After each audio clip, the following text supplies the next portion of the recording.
Teman-teman yang dirahmati Allah SWT, kalau kita ngomongin tentang hijrah yang memang bertepatan dengan apa yang sedang kita alami sekarang, sebagian besar dari kita ini mungkin baru berhijrah. Ada yang hijrah status. Hijrah status itu dari pacaran jadi nggak pacaran. Ada yang hijrah pekerjaan, dari yang riba meninggalkan riba. Ada yang hijrah penampilan, dari yang nggak berhijab sekarang sudah berhijab, Masya Allah. Ada yang hijrah perilaku, dari yang tadinya marah-marah, emosi, sekarang lebih kalem. Ada yang hijrah dari dosa, yang tadinya punya banyak dosa, maksiat, sekarang mulai beribadah, mulai belajar taat kepada Allah. Dan banyak lagi varian-varian dari hijrah kita yang intinya dari yang buruk kepada yang baik. Nah, dalam proses hijrah ini, apapun varian dan bentuk hijrah kita, maka ada satu sunnatullah yang berlaku kepada semua orang yang berhijrah. Mau itu nabi, para sahabat, orang-orang solih sebelum kita, semua mereka akan menjalani sebuah proses dari sunnatullah dalam berhijrah. Mau dia hijrah dari pekerjaan riba, mau dia hijrah dari ninggalin pacaran, mau dia hijrah dari membuka aurat jadi pakai hijab, apapun bentuk hijrahnya, semuanya akan mengalami sebuah fase, mengalami sebuah proses yang sudah Allah jadikan sebagai sunnatullah dalam berhijrah.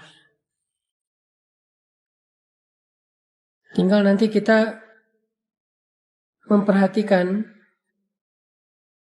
bentuk dari sunnatullah itu dalam proses hijrah kita apa. Semuanya ngalami.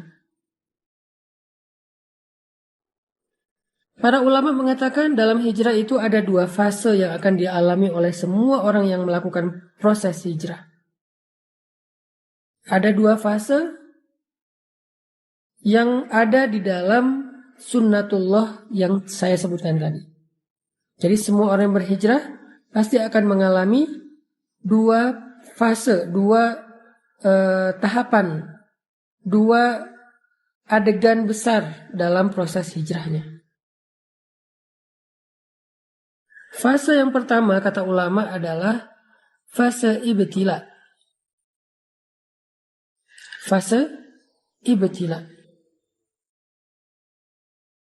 Dan fase yang kedua adalah fase tamkin.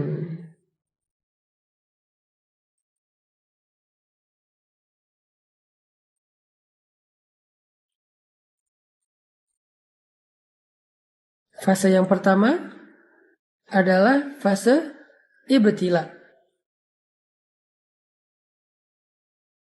Sedangkan fase yang kedua adalah fase tamkin. Apa itu fase ibtila? Ibtila itu dari kata bala, yang kemudian menjadi bahasa Indonesia bala. Artinya ujian. Jadi semua orang yang melakukan hijrah, baik dia hijrah dari yang buruk kepada yang baik, maupun bahkan hijrah dari non-muslim menjadi muslim, converting to Islam. Semua yang menjalankan proses pergantian ini, shifting ini, converting ini kepada yang lebih baik, berhijrah di jalan Allah, maka dia akan mengalami fase yang pertama, semuanya, yaitu fase ibtila, fase ujian. Semuanya. Maka nanti teman-teman bisa ngecek di dalam Al-Quran, yaitu surat Al-Ankabut, ayat pertama, kedua, dan ketiga. Surat Al-Ankabut, coba kita buka Al-Quran. Surat Al-Ankabut. Surat Al-Ankabut itu surat 29, ayat pertama, kedua, dan ketiga.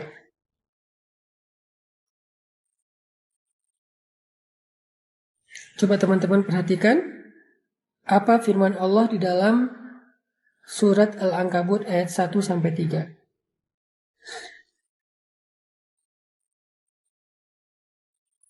A'udzu billahi minasy syaithanir rajim. Bismillahirrahmanirrahim. Alif Lam Mim.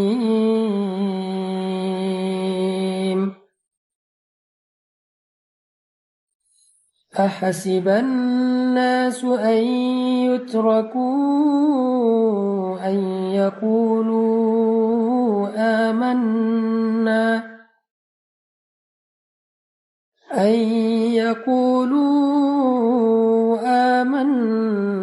wa hum la yuftanun.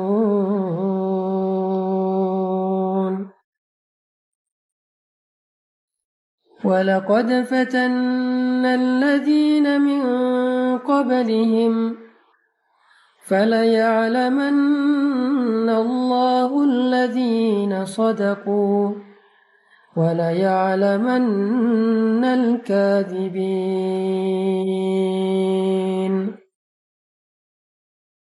Alif Lam Mim. Apakah manusia mengira akan dibiarkan saja dia berkata kami telah beriman, sedangkan mereka tidak lagi diuji? Padahal sungguh kami telah menguji orang-orang sebelum mereka. Padahal kami sungguh telah menguji orang-orang sebelum mereka. Maka Allah akan tahu siapa orang-orang yang jujur dan siapa orang-orang yang pendusta. Sadaqallahul adzim. Ini adalah janji Allah kepada setiap orang yang berhijrah. Orang yang mengatakan saya pengen berubah. Orang yang mengatakan saya pengen beriman. Orang yang mengatakan saya pengen bertaubat. Orang yang mengatakan saya pengen ninggalin riba. Orang yang mengatakan saya pengen ninggalin pacaran. Orang yang mengatakan saya pengen ninggalin masa lalu yang penuh dengan dosa.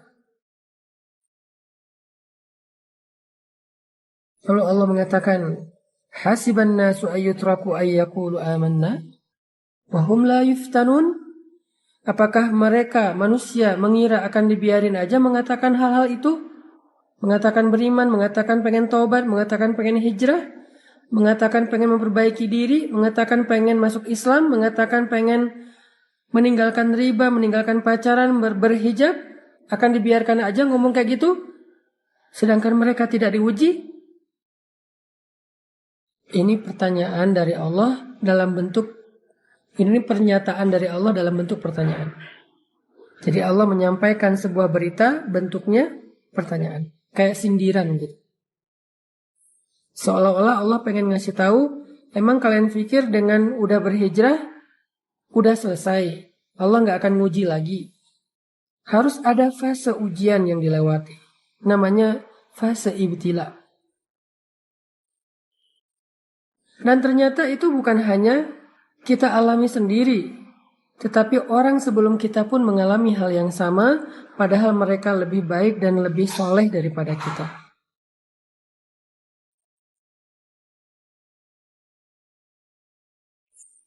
وَلَقَدْ فَتَنَّ الَّذِينَ مِنْ قَبْلِهِمْ فَلَيَعْلَمَنَّ اللَّهُ الَّذِينَ صَدَقُوا وَلَيَعْلَمَنَّ الْكَاذِبِينَ. Dan sungguh kami sudah pernah menguji orang-orang sebelum mereka, sehingga Allah tahu siapa di antara mereka yang benar, yang jujur, dan siapa di antara mereka yang dusta.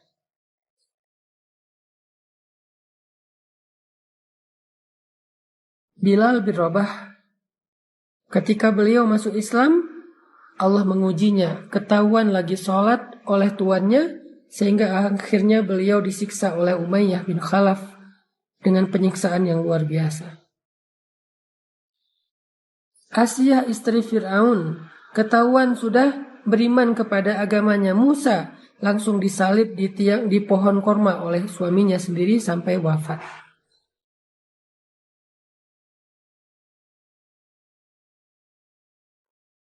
Begitu juga dengan sahabat-sahabat yang lain, orang-orang soleh yang lain, para anbiya.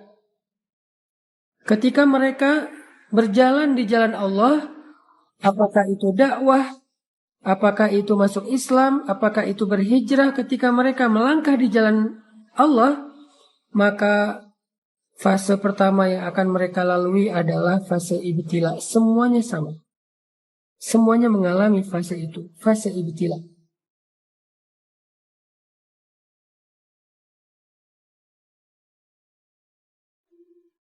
Semuanya mengalami itu. Cuman varian dan bentuk dari ibtila dan ujian itu yang beda-beda antara satu dengan yang lain, teman-teman. Jadi kita nggak sendiri. Orang yang lebih soleh dari kita pun mengalami. Kalau kita protes bilang, ya Allah kenapa saya? Enggak, bukan kita doang. Kita mungkin kegeeran kalau kita bilang, kenapa saya? Atau mungkin kita salah kias, salah membandingkan. Ngelihat ada orang yang berhijrah tapi kayaknya dia mulus-mulus aja proses hijrahnya. Jangan-jangan kita nggak tahu. Jangan-jangan kita nggak terlalu dekat dengan dia. Jangan-jangan kita salah sangka tentang dia. Semua, kata Allah. Semua orang yang berhijrah, semua orang yang melangkah di jalan Allah, pasti akan diuji dengan ujian-ujian. Ibtila. Lalu Allah menggambarkan 3 jenis ujian di dalam Al-Quran surat Al-Baqarah. Supaya kita bisa merenungkan mana dari 3 jenis ujian ini yang kita alami. Allah mengatakan di dalam surat Al-Baqarah, Am hasibtum an tadkhulul jannah walamma ya'tikum mathalul ladzina khalau min qablikum. Apakah kalian mengira, sama dengan surat Al-Ankabut, apakah manusia mengira? Kalau sekarang apakah kalian mengira? Apakah kalian mengira bahwa kalian akan begitu saja masuk ke dalam surga, sedangkan belum datang kepada kalian ujian-ujian yang pernah dialami oleh orang sebelum kalian? Jadi kalau tadi, apakah manusia mengira akan dibiarkan saja mengatakan beriman padahal belum diuji? Kalau sekarang, apakah kalian mengira akan masuk surga begitu aja padahal kalian belum diuji? Walamma ya'tikum mathalul ladzina khalau min qablikum.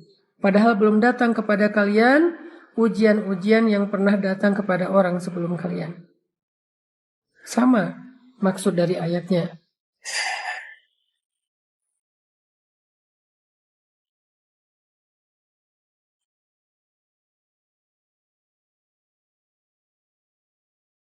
Lalu setelah itu Allah menjelaskan 3 bentuk dari ujian. 3 bentuk ujian. Ujian yang pertama kata Allah, massathumul ba'sa. Mereka diberikan ujian fisik. Wad-dharra, mereka diberikan ujian harta.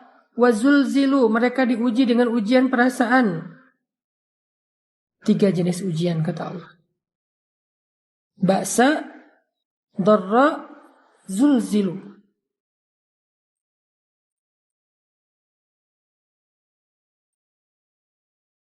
Ada ujian fisik, ada ujian harta, ada ujian perasaan. Tergantung dengan orangnya, kondisinya, bentuk hijrahnya. Kalau tadi kita membaca mbaknya sedang diuji dengan ujian harta. Yang ketika dia meninggalkan pekerjaan yang ada ribanya, maka kemudian dia tidak mendapatkan pekerjaan lain sehingga dia sekarang mengalami kesulitan secara finansial. Ini ujian dharra, ujian harta. Massathumul ba'sa wad-dharra wazulzilu. Mereka ditimpa dengan ujian fisik, ujian harta dan ujian perasaan. Dan Allah menggambarkan istilah ujian perasaan itu dengan kata-kata zulzilu, diguncang. Rasanya itu kayak tergoncang. Ini adalah fase yang Allah janjikan kepada semua orang yang berhijrah. Gak ada yang enggak. Semua ngalami. Ada yang mengalaminya ujian fisik, lelah, sakit. Kalau sahabat dulu disiksa. Ada yang mengalami ujian harta, ditipu orang, kelaparan, bangkrut, gak punya kerjaan, gak punya penghasilan, habis hartanya. Ada yang diuji dengan ujian perasaan, disakiti, ditinggalkan, dikhianati, dihina, dicela, dicemooh, digibahin, difitnah, dan seterusnya. Semuanya mengalami salah satu dari 3 ujian ini atau ketiga-tiganya.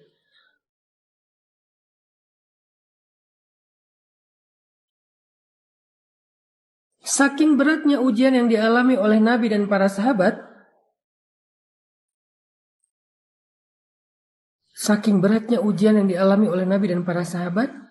sampai mereka mengatakan, mata nasrullah, hatta yaqula ar-rasul walladzina amanu ma'ahu, mata nasrullah, kapan datangnya pertolongan Allah.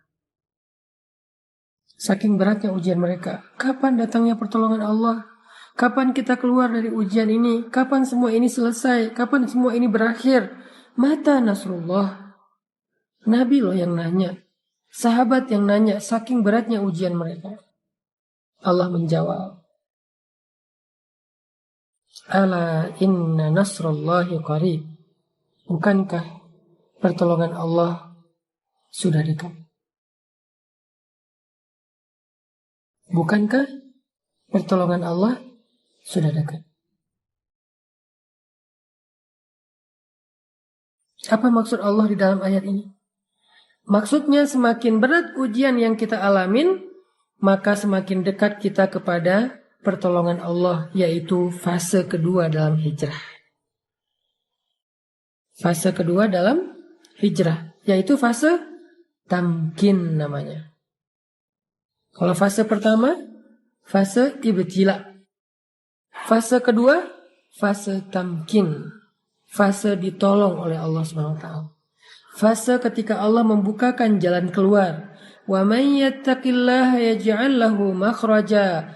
Siapa yang sabar, yang taat, yang istiqomah, bertakwa kepada Allah, Allah kasih jalan keluar. Tapi sebelum Allah kasih jalan keluar, ada fase yang harus dia lalui, yaitu fase sabar, fase ujian. Itulah takwa. Karena takwa bukan sekedar ibadah, tetapi kesabaran dalam menghadapi ujian. Itulah fase yang akan kita lalui, atau yang sedang kita lalui buat sebagian yang baru berhijrah. Itu semuanya ngalamin. Jadi ketika kita mengalami fase ibtila, fase ujian kayak gini, la tahzan, jangan berkecil hati. La tay'as, jangan putus asa. La taqlaq, jangan ragu kepada pertolongan Allah. Kenapa? Itu bukan tanda-tanda bahwa kita salah memilih jalan. Kepada Mbak yang tadi bertanya, setelah meninggalkan pekerjaan riba, jadi nggak punya penghasilan, apalagi dengan pandemi seperti sekarang susah banget untuk mencari pekerjaan, maka ujian ini bukan tanda-tanda kalau Mbak salah memilih jalan atau pilihan hidup. Enggak.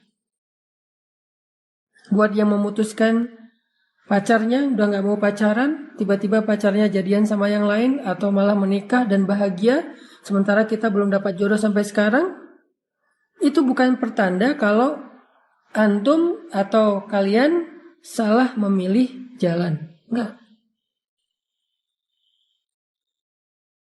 Karena jalan yang kita tempuh sebelumnya itu jalan yang salah.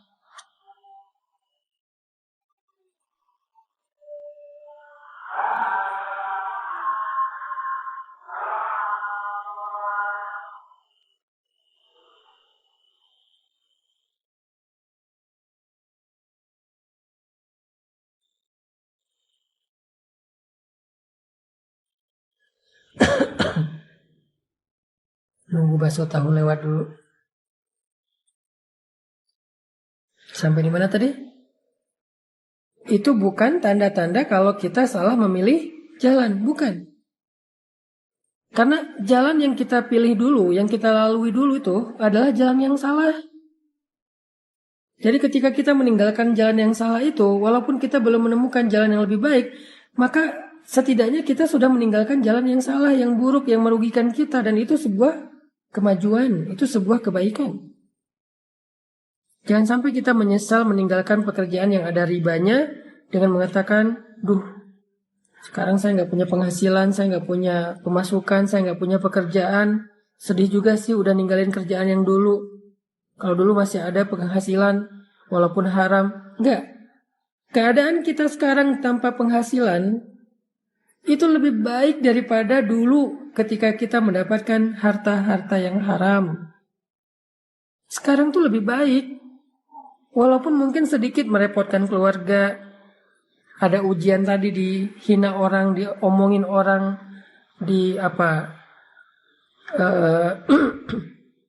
dikritik orang, dicela orang,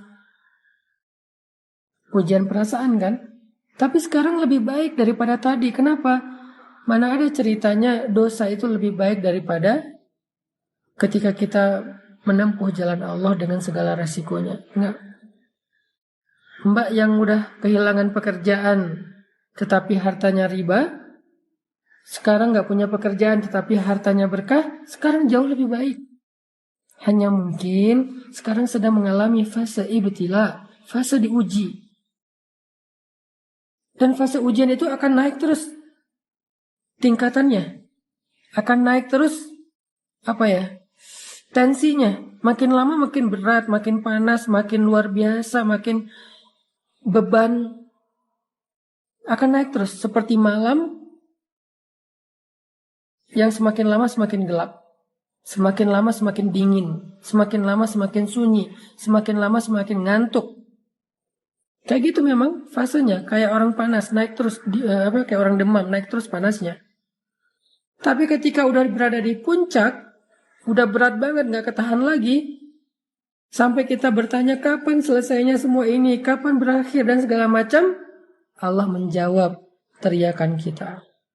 Allah menjawab pertanyaan kita. Kata Allah, ala inna nasrallahi qarib. Sungguh pertolongan Allah udah dekat, wahai hambaku. Jangan berputus asa.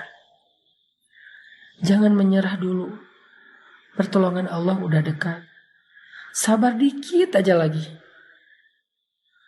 Karena kalau kamu menyerah sekarang, maka sia-sia semua kesabaranmu selama ini. Karena udah hampir sampai. Kalau balik arah lagi, jauh lagi tuh. Udah tempuh aja perjalanan ini.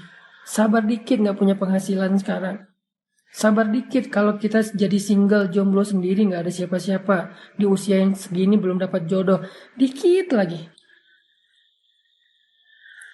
La taqlaq, jangan ragu sama janji Allah. Innahu la yukhliful mi'ad. Allah gak pernah ingkar janji.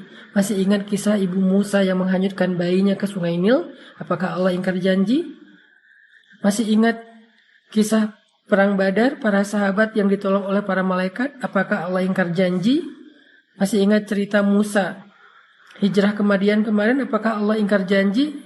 Masih ingat cerita-cerita yang kita bahas di live berikutnya, kisah-kisah yang ada di dalam Al-Quran sebagai bukti apakah Allah ingkar janji? Kalla, sama sekali enggak. Jadi jangan ragu, jangan sampai kita suuzon sama Allah, jangan sampai kita ngerasa bahwa kita salah pilih jalan, lalu kita menyesal sudah memilih jalan Allah ini, jalan hijrah. La taqlaq, jangan meragukan Allah. La tahzan, jangan berkecil hati. La tay'as, jangan berputus asa. Ala inna nasrallahi qarib. Pertolongan Allah sebentar lagi akan datang. Udah on the way. Pertolongan Allah udah on the way. Bentar lagi sampai. Jangan sampai kita cancel ordernya. Padahal kurirnya udah hampir sampai tuh di depan rumah kita. Dikit lagi. Kenapa Allah tunggu lama banget? Kenapa Allah kasih saya waktu sampai kayak gini? Fala ya'lamannallahu alladhina shadaqu wa la ya'lamannal kadhibin. Allah pengen lihat siapa dari kita yang layak mendapatkan betapa istimewanya pertolongan Allah. Siapa dari kita yang layak mendapatkan rahmat Allah. Siapa dari kita yang layak mendapatkan perhatian Allah. yang layak mendapatkan cinta Allah. Dan itu nggak mudah. Cinta Allah itu terlalu istimewa. Cinta makhluk aja kita berjuang, masa cinta Allah dapatnya gratisan? Kalau gitu Allah hitung-hitungan dong sama kita. Bukan. Allah pengen mengajarkan kita tentang sabar. Allah pengen mendewasakan kita. Allah pengen melatih kebijaksanaan kita. Seandainya Allah berikan surga itu secara gratis tanpa beramal, maka nggak akan ada bedanya antara orang yang baik dengan orang yang jahat. Berarti Allah nggak adil dong, memperlakukan sama antara orang yang baik dengan orang yang jahat. Orang menyakiti orang lain tetap masuk surga, pembunuh tetap masuk surga, yang mengambil hak orang lain tetap masuk surga, yang zalim, yang kejam tetap masuk surga. Kan nggak adil. Kebaikan Allah itu adalah ketika Allah bersikap adil kepada hambanya. Tetapi Allah selalu membuka pintu maaf, taubat dan ampunan bagi mereka yang mau memperbaiki diri. Sebanyak apapun dosanya, fala ubali, kata Allah, aku gak peduli. Kita harus memahami Allah itu secara utuh, gak boleh parsial. Jadi jangan putus asa. Jangan berhenti berharap, jangan berhenti bersabar, jangan U-turn dulu. Pertolongan Allah itu dikit lagi sampai udah on the way, OTW udah. Allah juga berfirman, وَلَنَبْلُوَنَّكُمْ بِشَيْءٍ مِّنَ الْخَوْفِ وَالْجُوعِ وَنَقْصٍ مِّنَ الْأَمْوَالِ وَالْأَنْفُسِ وَالثَّمَرَاتِ. Kami pasti akan menguji kalian, pasti. وَلَنَبْلُوَنَّكُمْ, pakai tasydid, penegasan. Pasti kami akan menguji kalian. Fase ujian, fase ibtila, fase sabar ini memang fase yang harus kita lalui semuanya. Gak ada pengecualian, termasuk para nabi yang lebih soleh daripada kita, termasuk Rasulullah yang lebih dicintai Allah daripada kita, kekasih Allah sekalipun melewati fase ini. Terus siapa kita untuk melangkahi dan men-skip fase ini? Gak. Semua kita ngalamin. Nabi Muhammad aja yang lebih keren daripada kita ngalamin ujian yang berat. Apalagi kita yang keimanannya belum tentu benar, yang kata-kata hijrahnya belum tentu jujur, yang bilang pengen memperbaiki diri belum tentu sungguh-sungguh. Maka Allah pasti akan menguji semua kita. Semua kita. وَلَنَبْلُوَنَّكُمْ, pasti kami akan menguji kalian bisyai'in, dengan sedikit rasa, bisyai'in minal khawfi, rasa takut, ujian perasaan, wal ju', rasa lapar, ujian harta, wa naqsim minal amwal, kekurangan harta, ujian harta juga, wal anfus, kehilangan orang-orang yang dicintai, ditinggalkan orang-orang yang dicintai, sakit hati, ujian perasaan, was samarat, kebunnya enggak berbuah, nggak jadi panen, segala macam. Ujian harta, ujian perasaan, ujian harta, ujian fisik. Lalu di akhir ayat itu apa kata Allah? Wabasyiris sabirin, sampaikan berita gembira kepada orang yang sabar. Apa berita gembiranya? Ala inna nasrullahi qarib, bukankah pertolongan Allah itu sudah dekat?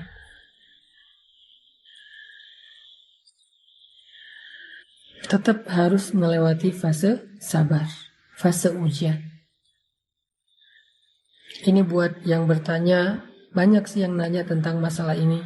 Ustadz, saya sudah hijrah, ada yang bilang Ustadz saya udah ninggalin, gak mau pacaran lagi. Tapi gimana ya sekarang? Saya takut dia jadian sama yang lain, saya takut kehilangan dia. Aslinya saya gak bisa ngelupain dia. Saya punya perasaan sama dia, cuman saya juga gak mau berbuat dosa dan segala macam. Wabasyiris sabirin, sampaikan berita gembira kepada orang yang sabar. Sampaikan berita gembira kepada orang yang sabar. Ustadz, saya udah hijrah, udah memakai hijab, tetapi sejak saya berhijab kok hidup saya banyak masalah. Kok ujian datang silih berganti gak selesai-selesai. Perasaan dulu sebelum saya berhijrah, sebelum saya memperbaiki diri, hidup saya asik-asik aja, gak ada masalah. Kenapa sekarang bertubi-tubi? Apa Allah gak suka dengan pilihan saya untuk berhijrah? Jangan suudzon. La tusi'udzon. apalagi kepada Allah. Itu artinya kita sedang mengalami fase yang pernah dialami oleh orang-orang sebelum kita. Itu artinya kita sedang berjalan di atas jalan yang pernah yang pernah dilalui oleh Rasulullah dan para sahabat. Itulah fase ibtila. Berapa lama Ustadz? Allahu a'lam. Masing-masing orang, masing-masing kasus berbeda. Ada yang sehari, ada yang seminggu, ada yang sebulan, ada yang setahun, ada yang lebih dari setahun, ada yang sampai 10 tahun. Allah lebih tahu. Tetapi Allah nggak hanya ngasih kita ujian biasanya. Cuman yang kita lihat, yang kita record, yang kita notice itu kan cuman ujiannya. Padahal nikmatnya Allah kasih itu banyak banget.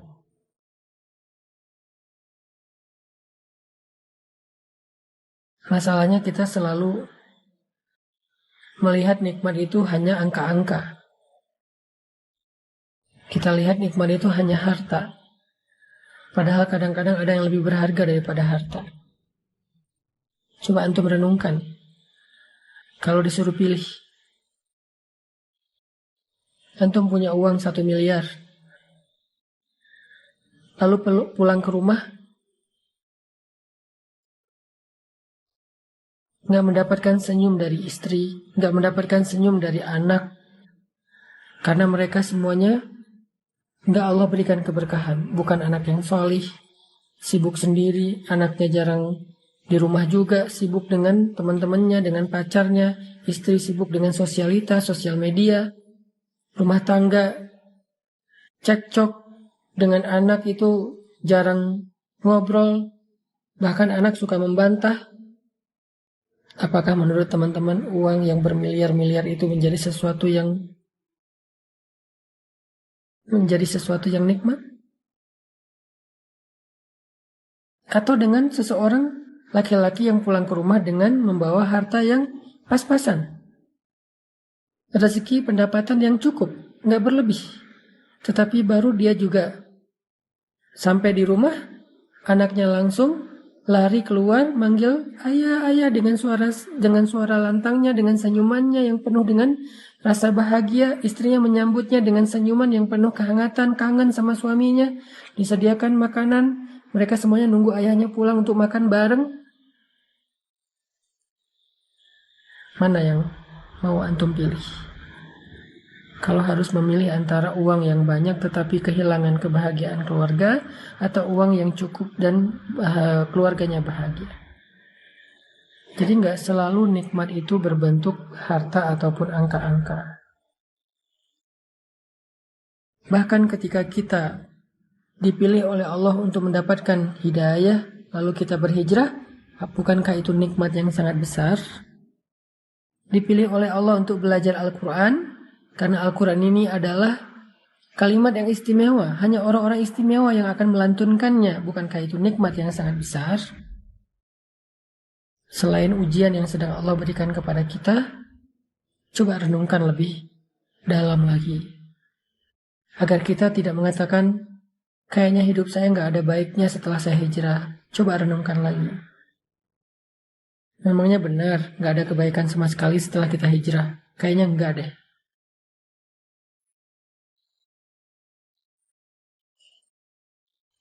Makanya teman-teman yang dirahmati Allah SWT, fase pertama yang akan kita lalui dalam proses hijrah itu adalah fase ibtila. Semua orang alami. Lalu kalau kita sabar, kalau kita bertawakal, berserah kepada Allah, kalau kita bertahan dan tidak berputus asa, kalau kita berbaik sangka bahwa Allah nggak ninggalin kita, kalau kita ridho dengan semua ketentuan Allah setelah kita memilih pilihan hijrah, maka kita akan sampai kepada fase kedua, yaitu fase tamkin, fase nasr, pertolongan dan kemudahan dari Allah Subhanahu wa Ta'ala. Allah akan berikan pertolongan yang tidak disangka-sangka. Itulah fase yang kedua, yaitu fase tamkin. Di fase ini Allah berfirman, yaj'al lahu makhraja. Allah kasih dia jalan keluar. Wa yarzuqhu min haitsu la yahtasib. Allah kasih dia rezeki dari jalan yang tidak terduga-duga. Wa yaj'al lahu min amrihi yusra. Allah jadikan segala urusannya itu menjadi mudah. Wa yu'zim lahu ajra. Allah lipat gandakan pahala-pahalanya.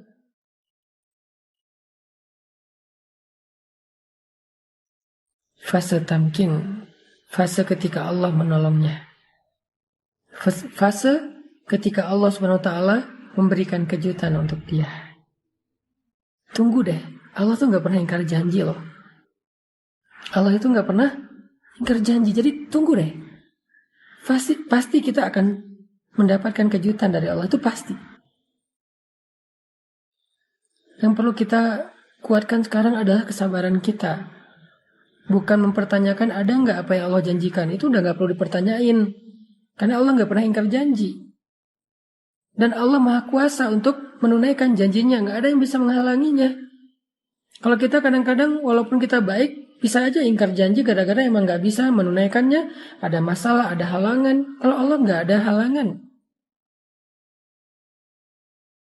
Yuridu syai'an in arada syai'an ayyaqula lahu kun fayakun. Kalau Allah pengen sesuatu, Allah cuma bilang jadilah, jadi tuh. Jadi kita nggak perlu mempertanyakan apakah janji itu ada, apakah kejutan itu ada. Itu bukan bagian kita. Justru itu yang melemahkan kita. Nggak usah ditanyain. Yang perlu kita siapin, yang perlu kita kuatkan itu adalah kesabaran kita sekarang dalam fase ibtila. Kesabaran kita untuk menunggu janji Allah. Ala inna nasrullahi qarib. Bukankah pertolongan Allah udah dekat? Kita kuatkan aja dulu kesabaran kita. Tunggu aja. Pasti Allah akan tunaikan janjinya. Pasti Allah akan kasih kita kejutan yang bikin kita senyum-senyum sendiri nanti. Ana inda dhanni abdi bi, kata Allah. Aku tergantung prasangka hambaku kepadaku. Jangan sampai kita terbersih pikiran dan prasangka yang gak baik tentang Allah, yang nanti akan merugikan diri kita sendiri. Karena Allah tergantung prasangka kita. Yakin aja. Tunggu deh. Jika kita tetap menjaga prasangka baik kepada Allah, kita sabar, tabah, nunggu. Gak berhenti, berikhtiar, gak berputus asa. Kita akan sampai kepada fase tamkin. Kita akan tersenyum ketika mendapatkan kejutan dan pertolongan Allah yang luar biasa. Itu yang dialami oleh Bilal bin Rabah. Dia masuk Islam, lalu dia ketahuan sama tuannya, lalu dia diuji dengan disiksa oleh Umayyah bin Khalaf. Siksaan yang hampir membuat dia meninggal dunia. Saking beratnya siksaan tersebut, ditindih batu yang besar, yang mungkin lebih berat daripada orang, ditindih di dadanya, hampir aja tulang rusuknya patah, dijemur di bawah terik matahari yang panasnya lebih dari 50 derajat, dicambuk, disiram dengan air panas, dibakar, dikulitin, dibeset-beset, dan segala macam bentuk penyiksaan yang luar biasa. Bilal hanya bilang ahadun ahad, ahadun ahad. Dari yang tadinya dia mengatakan ahadun ahad dengan suara lantang sampai hanya bisa berbisik ahadun ahad. Saking beratnya ujian Bilal. Dia gak berputus asa terhadap ahadun ahad. Kemudian Allah datangkanlah tamkin, pertolongan. Allah utus Abu Bakar As-Siddiq untuk membeli Bilal. Lalu setelah dibeli oleh Abu Bakar, Bilal berpikir dia akan menjadi budaknya Abu Bakar. Dan dia ridho menjadi budak Abu Bakar karena menjadi budak Abu Bakar adalah keberuntungan. Punya tuan sebaik Abu Bakar. Tapi ternyata Allah ngasih dia kejutan. Bukan hanya dibeli oleh Abu Bakar, tapi setelah dibeli saat itu juga Abu Bakar mengumumkan Bilal adalah saudara saya di dunia dan di akhirat. Artinya Bilal bukan budaknya Abu Bakar, tapi saudaranya Abu Bakar. Bilal bukan budaknya Abu Bakar, tapi saudaranya Abu Bakar. Kalimat saudara ini bukan basa-basi. Kalimat saudara ini bagi orang Arab, apalagi bagi para sahabat, itu berarti sebuah janji. Mu'ahadah. Yang kalau ada apa-apa, maka Abu Bakar yang akan membela Bilal. Kalau ada apa-apa, Abu Bakar yang akan menanggung kebutuhan Bilal. Ada apa-apa, Bilal bisa datang ke rumah Abu Bakar kapan saja. Ketuk 24 jam, rumah Abu Bakar itu terbuka untuk Bilal. Keluarga Abu Bakar adalah keluarga Bilal. Anak-anak Abu Bakar adalah ponakannya Bilal. Kejutan dari Allah. Tiba-tiba Bilal, budak dari Habasyah, yang hina, yang gak ada nilainya, menjadi saudara dari seorang laki-laki yang terhormat, kaya raya, mulia akhlaknya di kota Mekah. Sehingga tiba-tiba budak-budak yang lain jadi cemburu kepada Bilal. Aduhai, seandainya aku seperti Bilal. Kejutan dari Allah.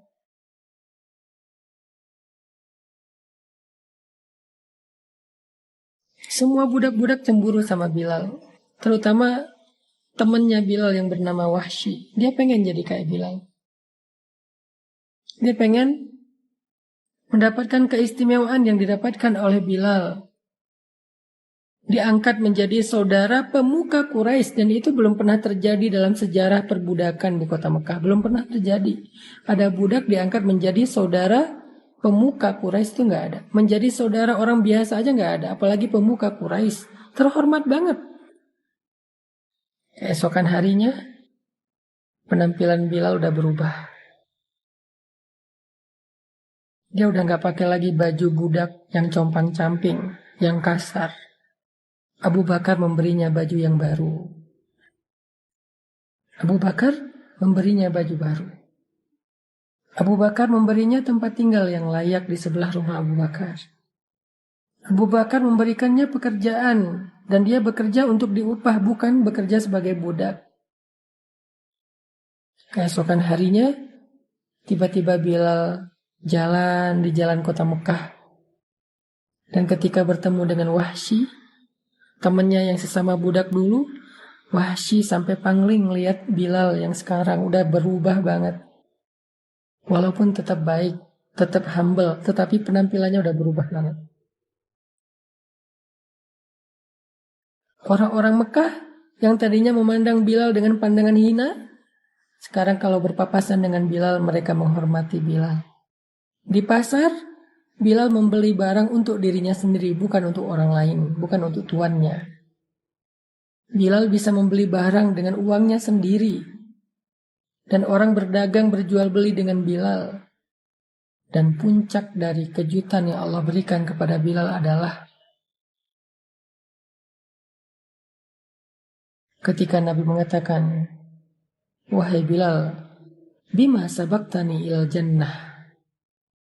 Dengan apa engkau mendahului aku ke surga, wahai Bilal? Dijamin masuk surga. Dijamin masuk surga. Nabi udah mendengar langkah-langkah kaki Bilal di dalam surga, padahal orangnya masih di dunia. Masya Allah. Nabi udah mendengar langkah-langkah kaki Bilal di surga, padahal orangnya masih di dunia. Makanya Nabi dengan candaan tapi serius sambil tersenyum bertanya kepada Bilal, "Bima sabaktani ilal jannah ya Bilal?" Dengan apa engkau mendahului aku, wahai Bilal, ke surga? Seolah-olah Bilal masuk surga duluan daripada Rasulullah. Ini candaan dan penghargaan Nabi kepada Bilal. Allah muliakan Bilal di antara manusia penduduk bumi. Allah muliakan Bilal di antara kaum muslimin sehingga dia dihormati dan dikenang sampai hari ini sebagai muazzin Nabi yang mengajak orang kepada Allah, mengajak orang beribadah sujud kepada Allah. Dia muazzin kesayangan dan khusus di zaman Nabi. Allah muliakan Bilal bahkan di antara penduduk langit. Tamkin, kejutan. Allah gak pernah ingkar janji.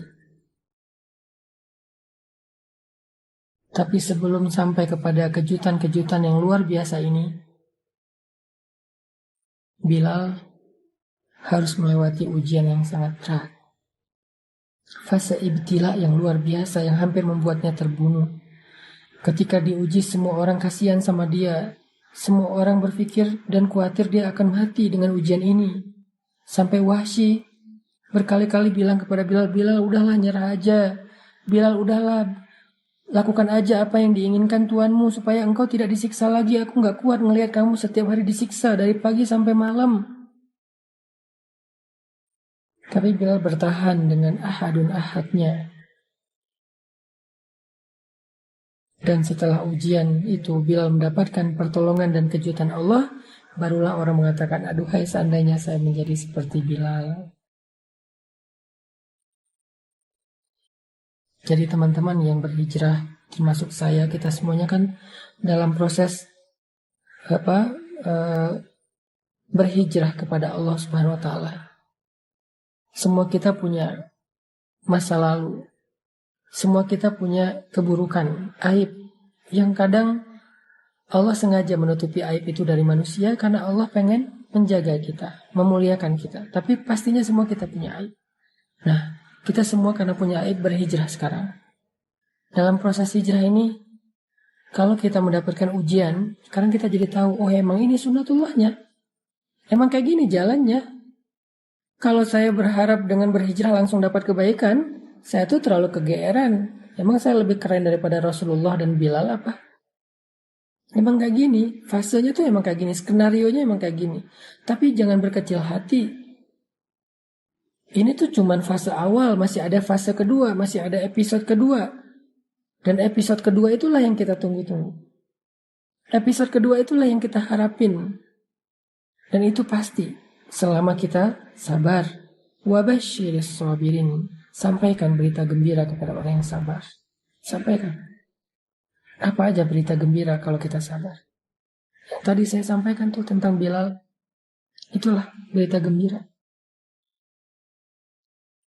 Maka teman-teman yang dirahmati Allah SWT, Mbak yang tadi bertanya, kalau sekarang sedang mengalami ujian setelah meninggalkan pekerjaan yang ada ribanya, kalau sekarang sedang mengalami ujian kesendirian setelah memutuskan gak mau pacaran lagi. Kalau sekarang sedang mengalami ujian ketidaknyamanan setelah berhijab. Kalau sekarang sedang mengalami ujian setelah belajar agama. Setelah tahu agama jadi mungkin terbatas beberapa gerak-geriknya, aktivitasnya jadi terbatas, jadi agak sedikit harus beradaptasi lagi. La tayas, jangan putus asa. La tahzan, jangan berkecil hati. Innallaha ma'ana, Allah membersamai kita. Itu adalah pesan Nabi dalam peristiwa hijrah. Apa pesan Nabi dalam peristiwa hijrah? Yang paling fenomenal dan legend banget. La tahzan, innallaha ma'ana. Itulah pesan hijrah.